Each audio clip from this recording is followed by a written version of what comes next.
नमस्कार दोस्तों, मैं कभी संसद भवन नहीं गया। मेरी तरह ही देश के 99% से ज़्यादा की आबादी ने शायद कभी न कभी घूमते फिरते बाहर से ही संसद भवन को देखा होगा, लेकिन अंदर से नहीं देखा होगा। हर एक भारतीय की इच्छा होती है कि वह जीवन में एक बार तो ज़रूर संसद भवन को नज़दीक से देखे, उसकी कार्यप्रणाली को देखे, नेताओं के कामकाज को भी बारीकी से देखे। आखिर लोकतंत्र का मंदिर जो है संसद भवन, और हमारा गर्व भी है। लेकिन आज ये गर्व इतिहास के पन्नों में अपना स्थान पा चुका है। आज का वर्तमान अब भविष्य का इतिहास कहलाने वाला है। यकीन मानिए, एक पत्रकार के नाते मैंने सदैव संसद से जुड़े मामलों पर वीडियो बनाए हैं, अनेकों विषयों पर विश्लेषण भी किया है और संसद को ऐसे जिया है मानो कि मैं खुद उसका हिस्सा हूँ। और हिस्सा भी क्यों ना हूँ, मैं भी तो लोकतंत्र का चौथा स्तंभ हूँ। आज इस वीडियो के लिए स्क्रिप्ट को लिखते हुए, इस वीडियो को अभी आपके सामने रिकॉर्ड करते हुए मैं मन ही मन बहुत भावुक हो चुका हूँ।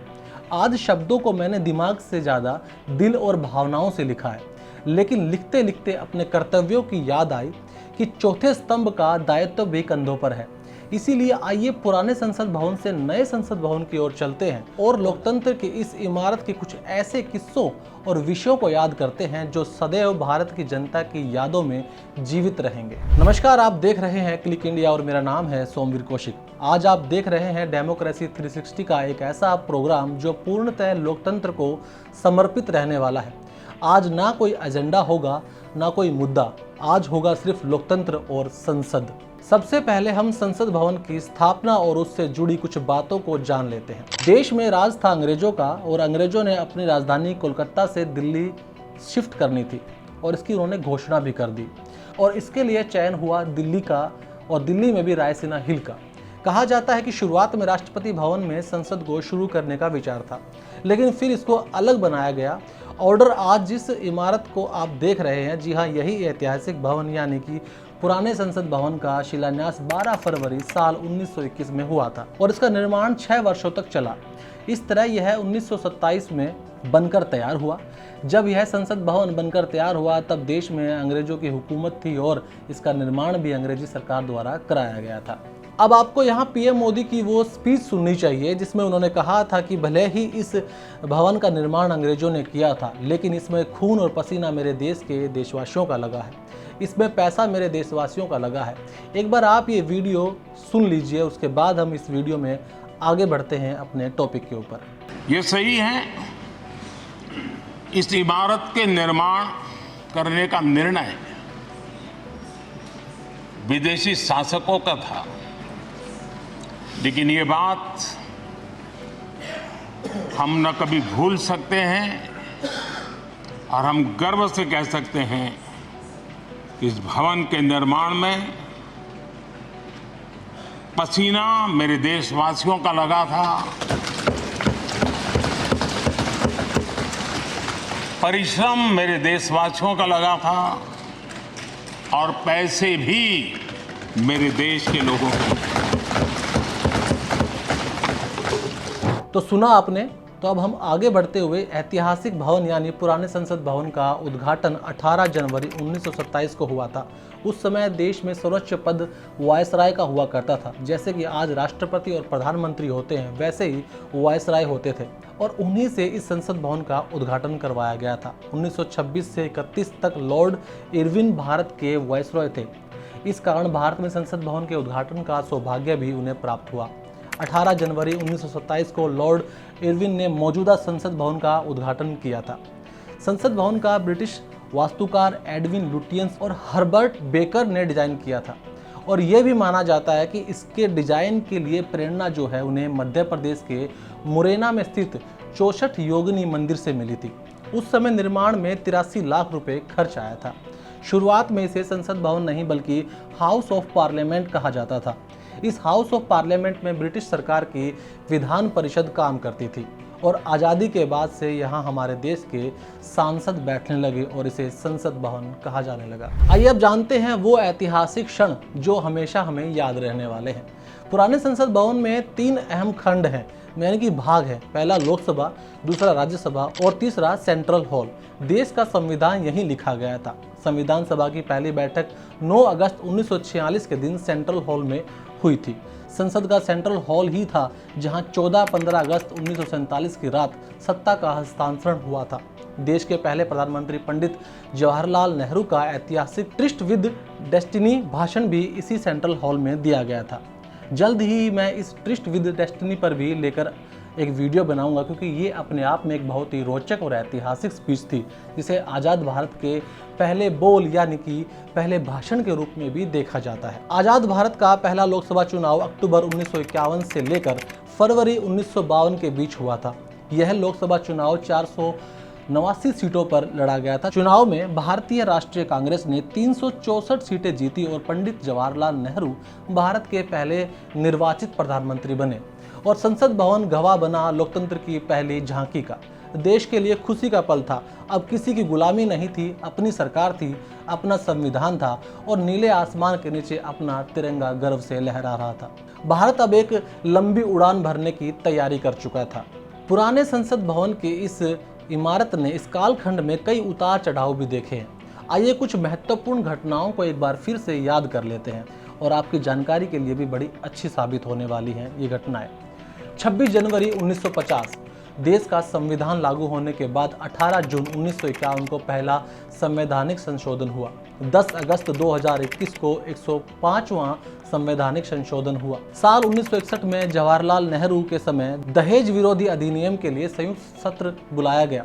इसके बाद 1978 में मोरारजी देसाई के समय बैंकिंग सेवा आयोग विधेयक के लिए और 2002 में अटल बिहारी वाजपेयी के समय में आतंकवाद निवारक विधेयक के लिए संयुक्त सत्र बुलाए गए। 25 जून 1975 को तत्कालीन राष्ट्रपति फखरुद्दीन अली अहमद ने तत्कालीन प्रधानमंत्री इंदिरा गांधी के कहने पर देश में आपातकाल की घोषणा कर दी थी।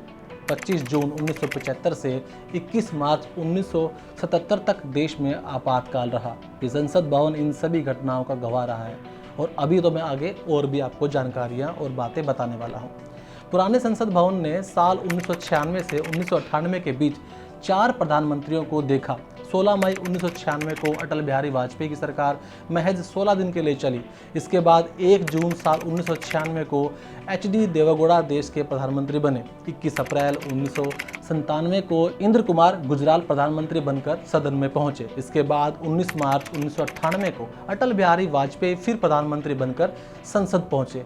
है ना काफ़ी इंटरेस्टिंग, लेकिन अभी कारवा बहुत लंबा है। अभी तो और सुनिए, इसी संसद ने 4 PM को देखा तो वहीं अपने कार्यकाल के दौरान 3 प्रधानमंत्रियों की मौत को भी देखा, जिसमें सबसे पहला नाम आता है पंडित नेहरू का। इनका निधन 27 मई 1964 को दिल का दौरा पड़ने से हुआ था। इसके बाद देश के दूसरे प्रधानमंत्री लाल बहादुर शास्त्री का निधन भी ताशकंद में 11 जनवरी 1966 को हुआ था। इंदिरा गांधी की 31 अक्टूबर 1984 को हत्या कर दी गई थी। यही नहीं, इस ऐतिहासिक इमारत ने आतंकवादी हमलों को भी सहा है। यह दिन भारत के इतिहास का वो दिन था जिसे कभी भी नहीं भुलाया जा सकता।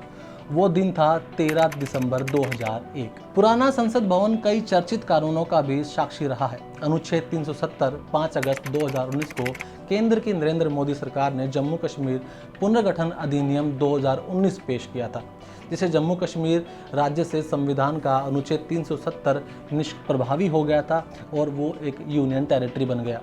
वहीं एक और कानून है वस्तु एवं सेवा कर यानी कि GST, जिसके लिए 30 जून 2017 की आधी रात को विशेष सत्र बुलाया गया। विशेष सत्र के साथ साथ अविश्वास प्रस्ताव को लेकर भी पुराने भवन को सदैव याद रखा जाएगा।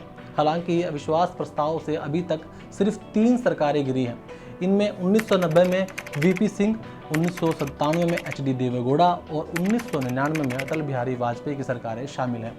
इंदिरा गांधी सरकार के खिलाफ सबसे ज़्यादा बार 15 बार अविश्वास प्रस्ताव विपक्ष ने पेश किए थे। लाल बहादुर शास्त्री और PV नरसिम्हा राव के खिलाफ 3 बार, मोरारजी देसाई, अटल बिहारी वाजपेयी और प्रधानमंत्री नरेंद्र मोदी के खिलाफ 2 बार अविश्वास प्रस्ताव आ चुके हैं।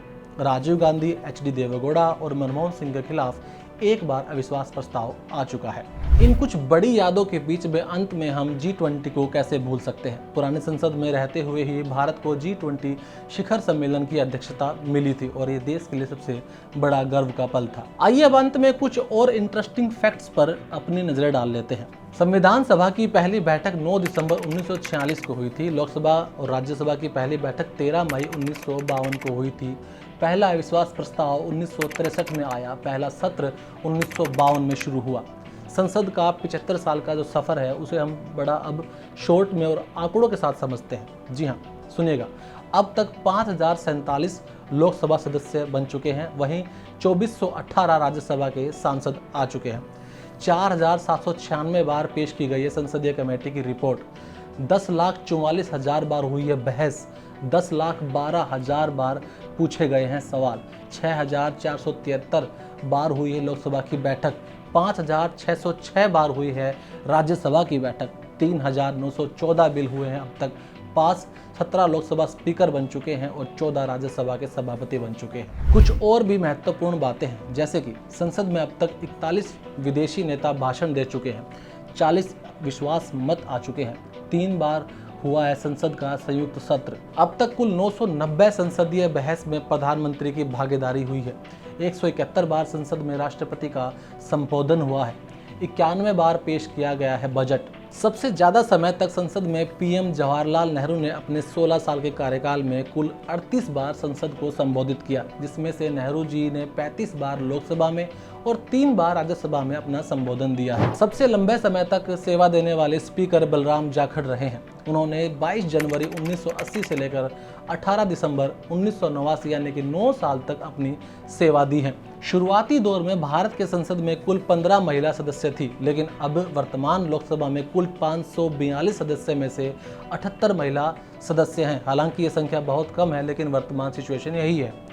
वर्तमान राज्यसभा में कुल 224 सदस्य हैं, जिनमें से 24 महिला सदस्य हैं। वॉयलेट हैरी पहली महिला जो कि राज्यसभा स्पीकर बनी और मीरा कुमार पहली लोकसभा स्पीकर बनी। इंद्रजीत गुप्ता लोकसभा में सबसे लंबे समय तक सांसद रहे। 1977 के चुनाव को छोड़कर 1960 से 2001 तक रिकॉर्ड 11 बार वो जीते हैं। नजमा हपतुल्ला राज्यसभा में सबसे लंबे समय तक सांसद रही हैं। कैसी लगी पुराने संसद भवन को लेकर हमारी ये रिपोर्ट? कृपया कमेंट बॉक्स में अपनी राय जरूर दीजिएगा। ऐसी इंफॉर्मेटिव वीडियो बनाने में बहुत मेहनत लगती है और आपका एक लाइक पूरी टीम का मनोबल बढ़ाने का काम करता है। तो प्लीज़ वीडियो को लाइक कीजिए और जानकारी अच्छी लगी हो तो चैनल को सब्सक्राइब भी कीजिए। अगली वीडियो किस टॉपिक पर होनी चाहिए, प्लीज़ आप कमेंट बॉक्स में इसके बारे में भी राय जरूर दीजिएगा। अब मिलते हैं आपसे अगली वीडियो में, तब तक के लिए बने रहिए मेरे साथ यानी क्लिक इंडिया के साथ। धन्यवाद।